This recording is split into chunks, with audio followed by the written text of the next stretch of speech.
Ayan mga idol, ang aking kaibigan. Laging nagbabantay sa akin mga idol. Ayan. Ayan. Kalat-kalat na naman yung mga plastic mga idol. Ayan, busy tayo ngayon. Buti sana kung nakakatulong to. Hindi rin. Ayan ginagawa niya. Ano, inamoy-amoy. Tagpi!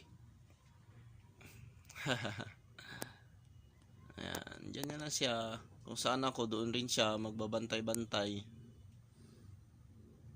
Nakaharang sa daanan. Yan lang naman ginagawa niya mga idol. Kung ano-ano lang yung maisipan niya.